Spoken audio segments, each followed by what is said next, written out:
Hammaga assalomu alaykum. Fermer bola kanalining a'zolari. Bugun fermamizga yangilik. Xudo xolasa bugungi kech bo'lib qoldi. Video olmadim. Keyin olib qo'yay deb videolayapman. Yana 5 ta indovka olib keldik bugun.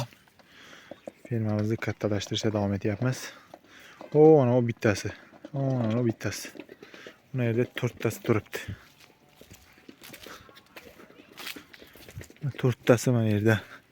Yangi olib keldim, negadir ularga qo'shilishmayapti. Yem ham yeyishmayapti, cho'ta. Yo'q, qorinlari to'q, yo'q hali o'rganishmagan. Alohida bo'lib yurishibdi. Bizda suv, don ham narsa qo'ygan, u oq idishda ham don turibdi. Negadir yeyishmayapti hozircha. Shu bilan bir ulashib qo'yay dedim. Fermamizda yangilik bugun, xudo xolasa. Dalshi davom ettiramiz ko'paytirishda.